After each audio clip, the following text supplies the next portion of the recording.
6월 12일 교회에 복귀한 뒤 좀 쉬셔야 합니다. 여러분들의 조언과 아낌없는 배려로 지난 2개월 잘 쉬었습니다. 전임 전도사 이후 지난 34년 목회를 하면서 이렇게 긴 쉼을 가져본 적이 없고, 이 교회에 와서 지난 5년 동안도 처음 가져보는 쉼이라 쉬어보지 않은 자 너무 어색했습니다. 어떻게 쉬어야 되는지, 어디 가서 쉬어야 되는지. 그래도 교회 오니, 집에 오니 살 것만 같았습니다. 정말 못 올 줄 알았습니다. 아직도 더 쉬어야 한다는 분들도 계시고, 이제는 천천히 시작해도 될 것 같다는 그런 분들도 계시고, 다양한 의견들이 있으신 줄 압니다. 다 저를 생각해 주시는 말씀이라 다 고맙게 받겠습니다. 돌아보면 4월 29일 금요 치유기도에 밤 10시 마지막 끝날 무렵 저는 갑자기 말이 어눌해졌고, 그렇게 119에 실려간 지 딱 3개월이 되었네요. 그래서 오늘부터는 몸 상태를 봐가면서 주일낮 설교만이라도 실험적으로 해보려 합니다. 힘들면 다시 말씀드리겠습니다. 여러분 보시기에 안 되겠다 싶으면 말씀해 주시면 좋겠습니다. 오직 주님만 바라봅니다. 잠시 기도드리겠습니다. 주님, 이 재단을 3개월 동안 지키지를 못했습니다. 이 부족한 종을 다시 이렇게 살려주셔서 3개월 만에 하나님의 말씀을 들고 서게 해주시니 감사합니다. 성령으로 이 시간 임하여 주옵소서. 친히 말씀하여 주옵소서. 예수 그리스도의 이름으로 기도드립니다. 아멘.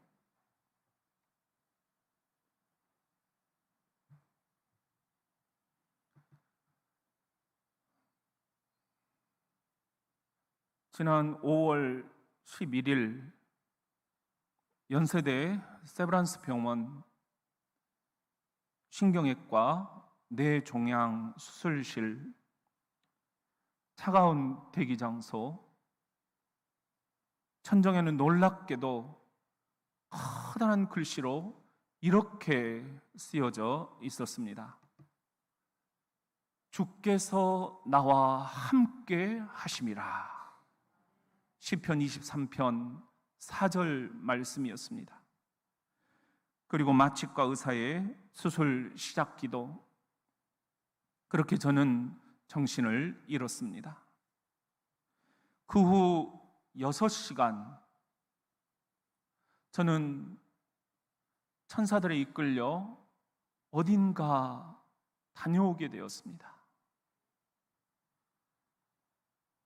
사도 바울이 고린도후서 12장 1절 2절에 이렇게 간증을 하고 있지요.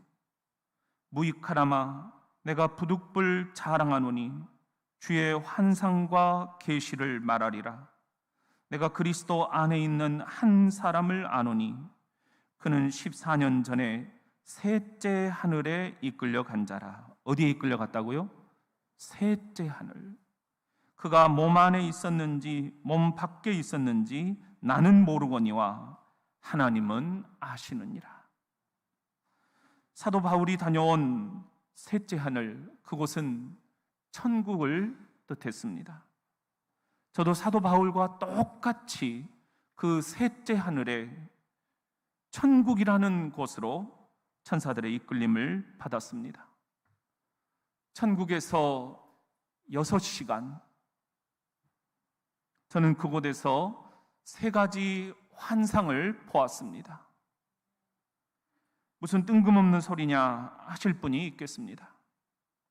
그렇게 말씀하셔도 저는 할 말이 없습니다. 나는 모르거니와 하나님은 아시느니라. 사도 바울처럼 고백할 수밖에 없습니다. 그러나 저도 너무너무 신기해서 수술 후 병상으로 돌아오자마자 바로 핸드폰을 꺼내서 삐틀삐틀 메모를 휘갈겼습니다. 이제 그 메모에 두었던 3가지 환상을 말씀드리고자 합니다. 여러분도 아시듯이 저는 평상시 책 보는 걸 너무너무 좋아합니다. 인터넷 뒤지고 유튜브 듣고 밤을 지새우며 연구하고 온갖 머리 다 짜내서 지적인 설교를 해왔습니다. 그렇기에 오늘 같은 설교에는 통상 자신이 없습니다. 그러나 성령께서 강하게 네가 본대로 전하라 말씀하십니다. 좀 이상하게 들리시더라도 조금만 너그럽게 그럴 수도 있겠다, 열린 마음으로 깊은 영성으로 귀를 빌려주시면 고맙겠습니다. 우리 같이 한번 따라해 봅시다. 천국에도 정원이 있다. 환상 중에 천사들의 이끌림을 받아 제일 먼저 가본 곳은 천국의 정원이었습니다. 천사들 말이 이곳이 우리 대전 장로교회 정원이라는 것입니다. 보니 정원 입구에 조그마한 문이 하나 있었습니다. 거기엔 김영덕 장로님과 배영갑 장로님이 안내를 하고 계셨습니다. 환상 중에 제가 첫 번째 질문이 뭐였는지 아십니까? 다른 분들 다 어디 계셔요? 저는 우리 교인들을 찾고 있더라고요. 천국의 장로님들 2분만 오신 줄 알고 깜짝 놀라서 여쭤본 것입니다. 그런데 2분 장로님이 웃음 가득 미소를 지으며 말씀하시는 것이 아니겠습니까? 다 안에 있습니다. 얼른 안으로 들어가 보았습니다. 정원에는 우리 교회 장로님들, 할렐루야, 권사님들, 할렐루야, 안수 집사님들, 할렐루야, 집사님들, 그리고 우리 새가족들, 또 젊은 부부들, 청년들, 중고등부들, 어린이부들, 유치부들, 태아들까지 정원 안에 많은 분들이 모여 계셨습니다. 저를 이끌어간 천사가 사람들에게 외쳤습니다. 자, 여기 여러분들의 담임 목사님이 오셨습니다. 와서 인사드리세요. 그리고는 천사들이 우리 교회 이 요람을 들고는 한 명 한 명 이름을 부르는 것이 아니겠습니까? 예, 저요 여기 있습니다. 와, 목사님, 저에게 왈칵 달려들었습니다. 그리고 엉엉 부둥켜 울었습니다. 거기서 깨달았습니다. 이 요람에 있는 이름들이 정말 중요하구나. 이 요람에 있는 우리 교회 성도들의 이름이 하늘나라 생명책에 그대로 적혀 있구나. 성경 그대로였습니다. 계시록 3장 5절 말씀 시작. 이기는 자는 이와 같이 흰 옷을 입을 것이요 내가 그 이름을 생명책에서 결코 지우지 아니하고 그 이름을 내 아버지 앞과 그의 천사들 앞에서 시인하리라. 그런데 제가 거기서 한 가지 회개한 게 있습니다. 제가 평소에 누구누구는 천국 가기 정말 힘들겠다, 그런 사람까지도 다 와 있는 거예요. 거기서 깨달았습니다. 내가 뭐라고 미리 판단하고 미리 정죄하고 정말 그러면 안 되겠구나, 다 쓰시는구나, 다 천국에 오셨구나. 로마서 2장 1절 말씀 이렇게 말씀하십니다. 그러므로 남을 판단하는 사람아, 누구를 막론하고 네가 핑계하지 못할 것은 남을 판단하는 것으로 네가 너를 정죄함이니 판단하는 네가 같은 일을 행함이니라. 똑같은 사람이 되셔야 되겠느냐. 그곳 천국의 정원은 정말 아름다운 곳이었습니다. 생명수의 강, 생명나무, 요한계시록 새하늘과 새 땅이 황홀하게 매혹스럽게 펼쳐져 있었습니다. 계시록 22장 1절 2절 말씀과 같았습니다. 또 그가 수정같이 맑은 생명수의 강을 내게 보이니 하나님과 및 어린 양의 보좌로부터 나와서 길 가운데로 흐르더라. 강 좌우에 뭐가 있어? 생명나무가 있어. 12가지 열매를 맺되 달마다 그 열매를 맺고, 얼마나 열매가 풍성한지 달마다 열매를 새롭게 맺는 거예요. 그 나무 잎사귀들은 만국을 치료하기 위하여 있더라. 뭐 하기 위하여 있더라? 치료하기 위하여 있더라. 만국을 치료하는 생명나무 잎사귀.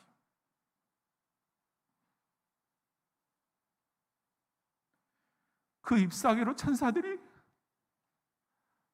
저의 폐와 저의 뇌를 치료해 주었습니다. 순간 모든 고통이 떠나갔습니다. 폐도 뇌도 산들바람 쐬듯 시원해졌습니다. 다시 천사들이 저를 그 정원 한가운데로 이끌고 갔습니다. 그리고 그 한가운데 바로 그분이 계셨습니다.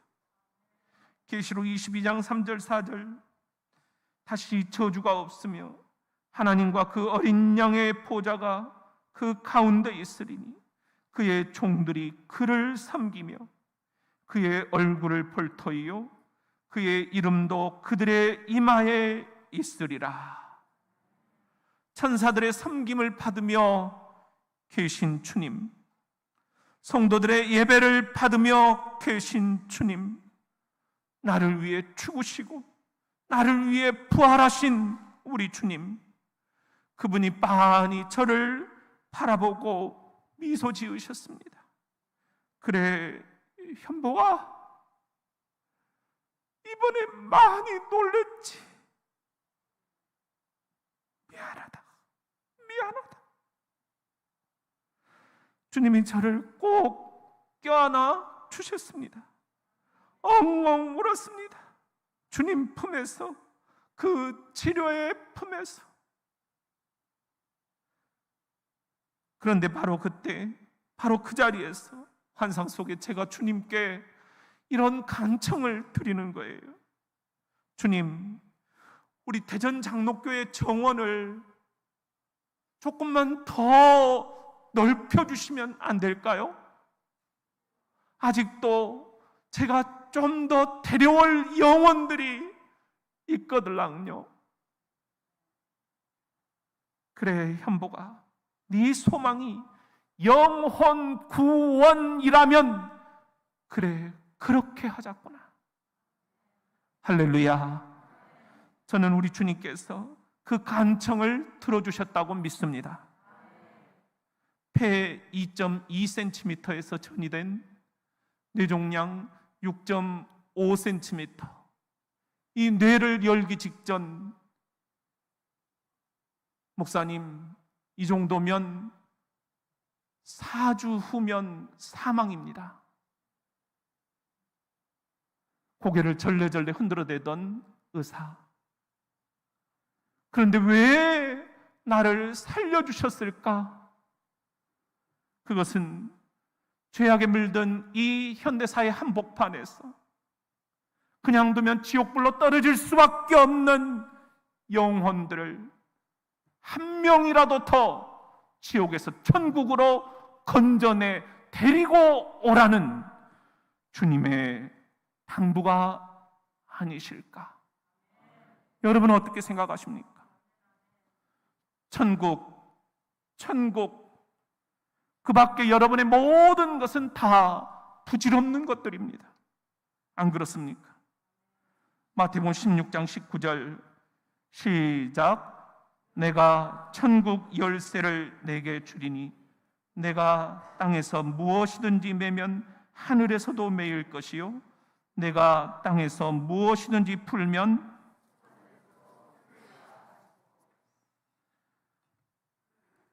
천국 열쇠를 저에게 주시겠다 말씀하셨습니다.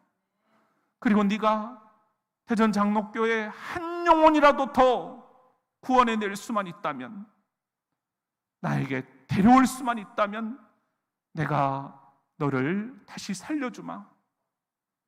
사랑하는 성도 여러분, 솔직히 제가 얼마나 더 살지 모르겠습니다. 촌각을 다투는 째깍째깍 내 인생의 초침소리. 이제 남은 삶 어떻게 살 것인가? 무엇을 하며 살 것인가? 내일 죽는다면 오늘 가장 중요한 일은 무엇일까?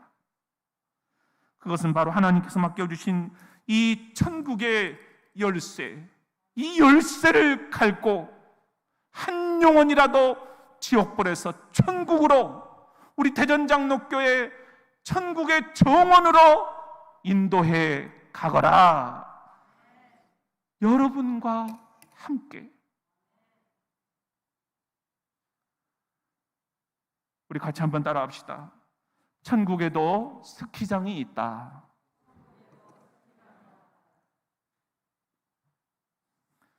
환상 중에 천사들의 이끌림을 받아 두 번째로 가본 곳은 천국의 스키장이었습니다. 태어나서 딱 한 번 양구 2사단 군목으로 섬길 때 전교인 겨울 수련회를 부대 인근 알프스 스키장이라는 곳으로 가본 적이 있습니다. 주님께서 저에게 천국을 어떻게 알려주실까? 그 방법 가운데 하나로 내가 딱 한 번 가본 그 스키장으로 인도를 해주신 것 같아요. 천사들이 말했습니다. 자, 스키를 타고 내려가면 됩니다. 출발하세요. 출발! 저는 너무 무서웠습니다. 스키를 배우지도 못했고 천국의 스키장은 더 험산 출렁에서 내리꽂는 코스였습니다. 순간 제 생각에 내려오는 동선을 옆 라인으로 바꾸고 싶었습니다. 그래서 몸부림을 치며 옆 라인으로 제 발과 스키를 옮겨보려고 했습니다. 살짝 옆 라인으로 가는가 싶더니 앞불사 다시 원위치로 돌아와 버리는 것이 아니겠습니까? 몇 번을 옆 라인으로 옮겨보려 했지만 번번이 허사였습니다. 도저히 내 힘으로는 바꿀 수가 없었습니다. 거기서 깨달았습니다. 나를 향하신 하나님의 인생 시나리오는 내가 바꿀 수가 없는 거구나. 성경 그대로였습니다. 잠언 16장 9절 시작. 사람이 마음으로 자기의 길을 계획할지라도 그의 걸음을 인도하시는 이는 여호와시니라. 누구시라고요?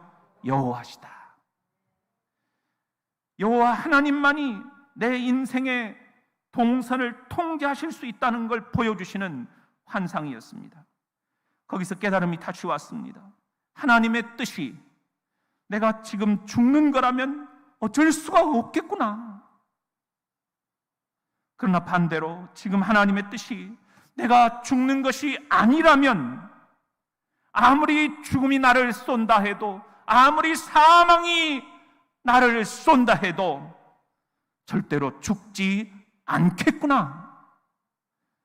나를 향한 하나님의 시나리오가 아직 끝나지 않았구나. 아직 하나님의 뜻이 내가 죽는 게 아니구나. 잠언 19장 21절 시작. 사람의 마음에는 많은 계획이 있어도 오직 여호와의 뜻만이 완전히 서리라. 여호와의 뜻만이 완전히 서리라. 그 스키장은 너무나 험했습니다. 스키장의 눈들이 땡땡 얼어붙어 있었고 바닥은 너무나 단단했습니다. 한번 내려오면 전속력으로 내달렸습니다. 도저히 내 힘으로 어찌해볼 수가 없었습니다. 사는 것도 죽는 것도 내 힘으로 안 되는구나. 여호와 하나님의 뜻만이 온전히 서리라. 내가 할 수 있는 건 하여 분명해졌습니다. 로마서 14장 8절 말씀입니다. 시작. 우리가 살아도 주를 위하여 살고 죽어도 주를 위하여 죽나니 그러므로 사나 죽으나 우리가 주의 것이로다. 살아도 주를 위하여 죽어도 주를 위하여. 내가 스키장에서 깨달은 건 그것이었습니다. 네 인생 네 마음대로 안 된다. 나 여호와의 뜻이 네 인생을 통제한다. 나 여호와의 뜻이 네 인생을 운행한다. 나 여호와의 뜻이 네 인생을 주관한다. 그러니 네가 사는 것도 네가 죽는 것도 나 여호와께 맡겨라. 나 여호와가 현보가 네 인생의 스키를 통제한다.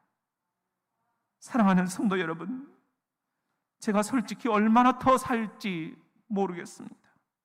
총각을 다투는 째깍째깍 내 인생의 초침소리.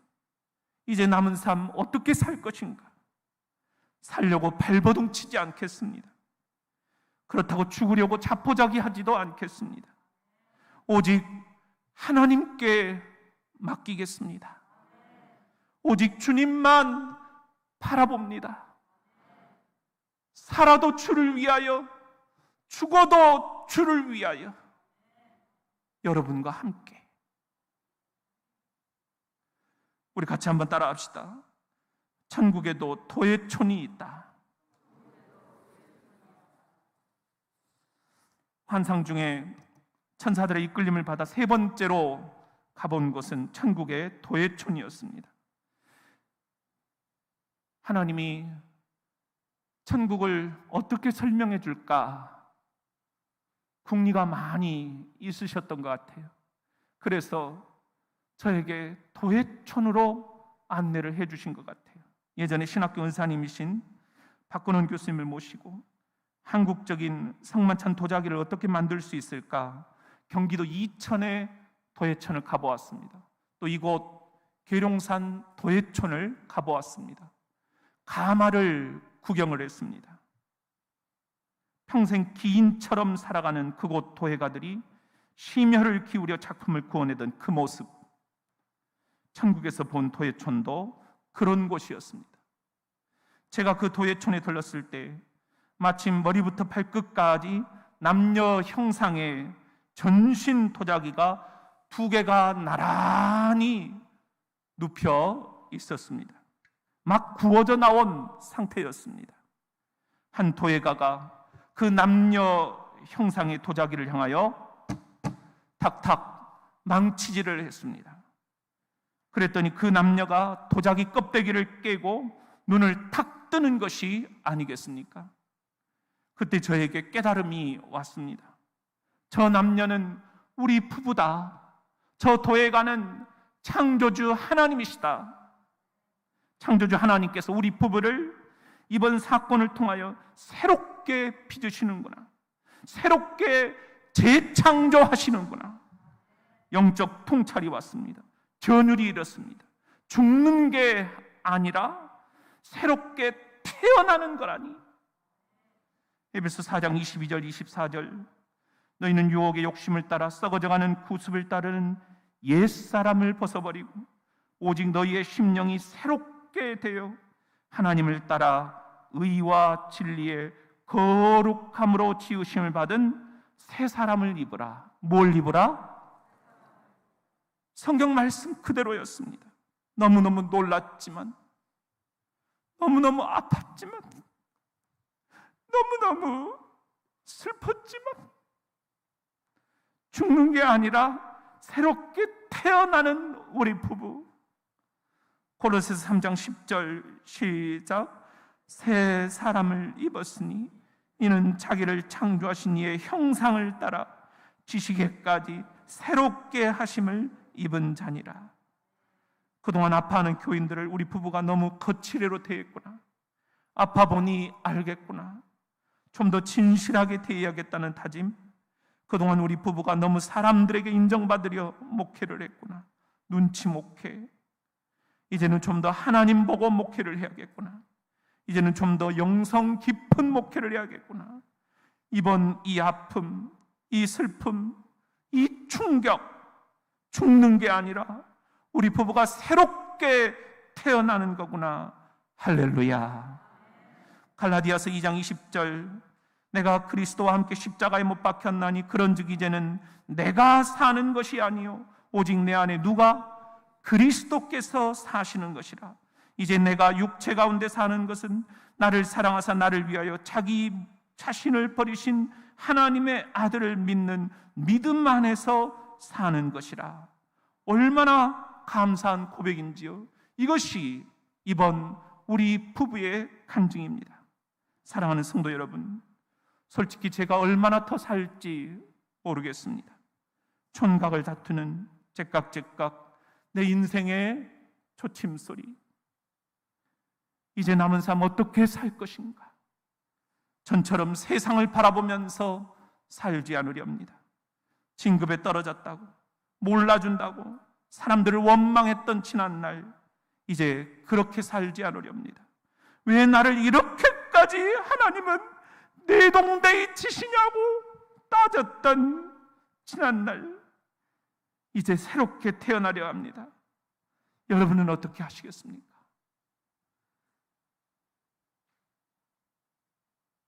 여러분, 천국은 있습니다. 제가 가보니 알겠습니다. 천국에서 6시간 괜히 준비한 설교가 아닙니다. 이상한 소리 한다 할 수 있습니다.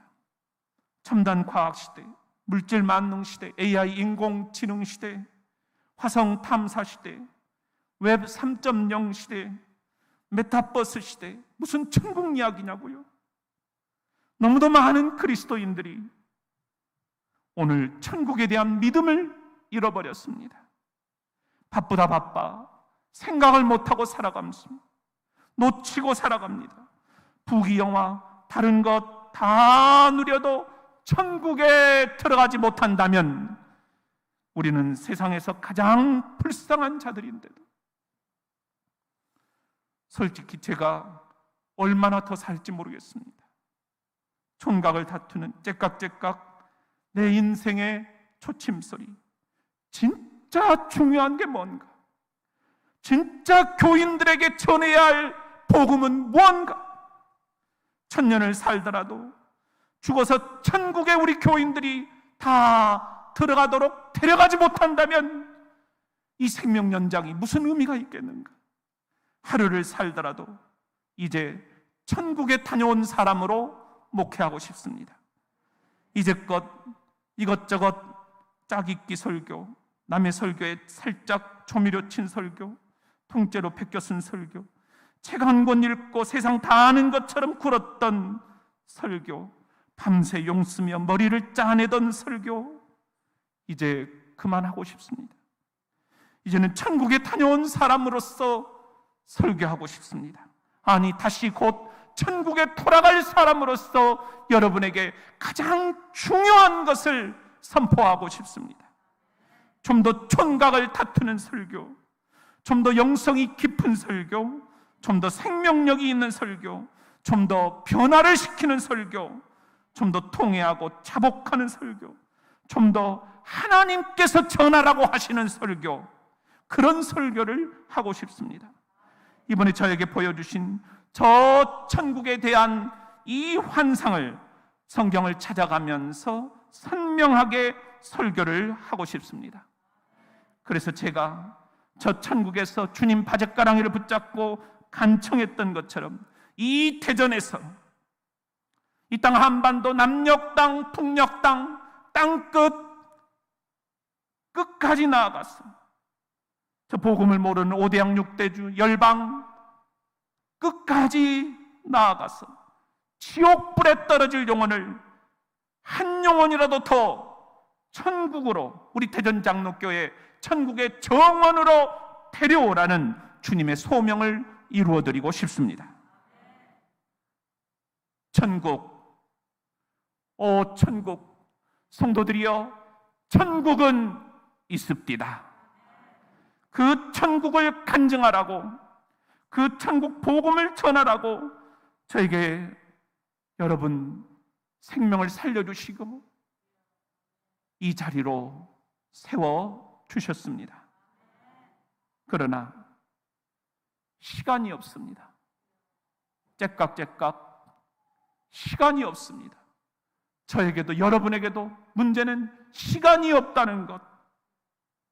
어서 우리 자녀들에게, 우리 부모님들에게, 우리 이웃들에게 천국의 복음에 눈을 뜨도록 해야 한다라는 것. 디모데후서 4장 18절 시작. 주께서 나를 모든 악한 일에서 건져내시고 또 그의 천국에 들어가도록 구원하시리니 그에게 영광이 세세 무궁토록 있을지어다. 아멘, 아멘, 아멘. 천국에서 6시간 주님께서 저에게 주신 마지막 말씀이 있습니다. 그것은 어떻게 해야 천국에 들어갈 수 있는지 비밀 코드와 같은 것이었습니다. 디모데후서 4장 6절부터 8절. 전제와 같이 내가 벌써 부어지고 나의 떠날 시각이 가까웠도다. 사도 바울이 마지막 죽음을 앞두고 우리들에게 전해준 복음입니다. 나는 선한 싸움을 싸우고 나의 달려갈 길을 마치고 믿음을 지켰으니, 무엇을 지켰으니? 믿음을 지켰으니 이후로는 나를 위하여 의의 면류관이, 무엇이요? 의의 면류관이 예비되었으므로 주 곧 의로우신 재판장이 그날에 내게 주실 것이며 내게만 아니라 주의 나타나심을 사모하는 모든 자에게도니라. 사도 바울이 어떻게 해서 천국에 들어갔다고요? 믿음을 지켰으니. 시작. 이 믿음, 부활하신 예수 그리스도에 대한 이 믿음, 나도 주님처럼 부활할 것이라는 이 믿음, 나도 저 부활하신 주님이 계신 천국에 들어갈 수 있다라는 이 믿음. 천국에 가면 주님께서 현보가 수고했다, 현보가 고맙다, 의의 면류관을 나에게 씌워주실 것이라는 이 믿음. 사랑하는 천국 순례자들이요, 그런 의미에서 여러분에게 묻습니다. 지금 당장 죽으면 여러분은 저 불 끓는 지옥이 아니라 저 아름다운 천국에 들어갈 이 믿음, 이 믿음이 있습니까? 기도합시다.